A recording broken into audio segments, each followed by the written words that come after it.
Oh, di ba? Yan. Oh, ayan oh, 3-story. Oh, di ba? Sabi ko sa inyo guys, maraming bahay dito sa sitio. Ayan. So dito tayo ngayon mga Q. Ayan, shout out po sa mga taga Ginbaliwan, Sitio Ilaya. Ayan, so dito po tayo nag-road trip ngayon guys. So, ayan, oh, kita nyo. Sobrang ganda ng view. Ayan, so shout out po sa mga taga Sitio Ilaya. Ayan, lalong-lalo na po sa medyo matagal na rin na hindi na halos nakaka-uwi dito guys. Guys, nadaanan ko rin yung lugar na to dati.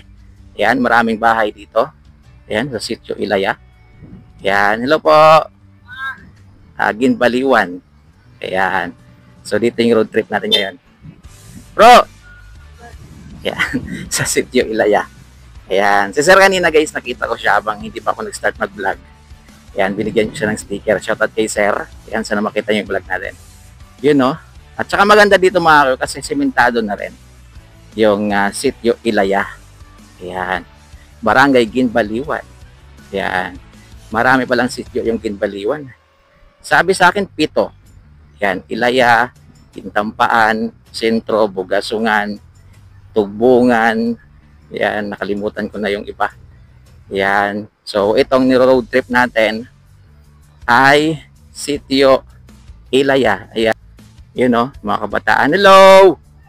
Oh, di ba? Yan. Oh, ayan oh, 3-story.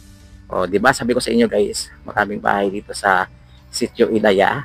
Ayan. Ito yung mga lugar na hindi nyo na halos napupuntahan. Ayan. Lalo pag wala naman kayo talagang pakay dito. Ayan. Maliban na lang kung taga dito yung nililigawan mo, baka makapunta ka pa. Ayan. So, tingnan nyo naman guys, napakalamig sa lugar na to. Ayan, no? So, chill lang po yung ride natin ngayon. No? Nasa 14 lang para mapil nyo talaga yung view. Ayan. Yung lugar na to na ma-refresh din naman yung isip niyo guys. Ayan, no? O, diba? Yan, shoutout po sa mga viewers natin. May viewers tayo sa Davao, Iloilo. Yan, shoutout po. Yan, may nag-PM sa atin na taga Iloilo. Yan. Madamo, gin nga salamat sa paglantaw sa akon nga vlog. Sa pagtour ko diri sa Aklan. Di mayo na para kung magpunta, para kung magkadto bala ka mo diri sa Aklan, iti kabalo na kamo sa mga lugar. Araw. Inilong ko na tadi. Yan, so ito guys, medyo dito rough road na, mga kakiyo.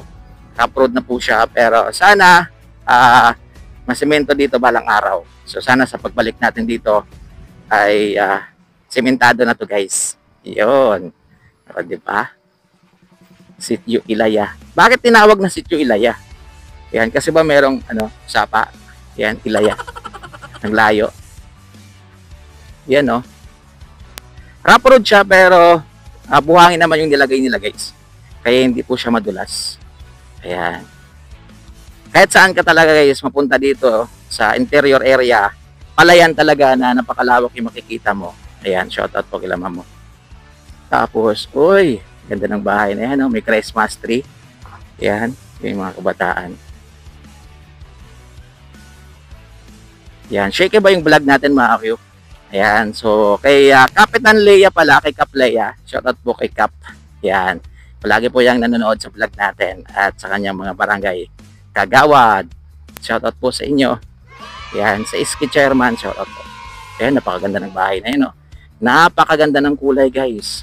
Yan, ganyan yung mga gusto kong kulay. So, kung palagi kayo nanonood sa vlog ko, kapag napadaan tayo sa mga ganyang bahay, napupuna ko talaga siya. Kasi gusto ko talaga yung kulay gray na white.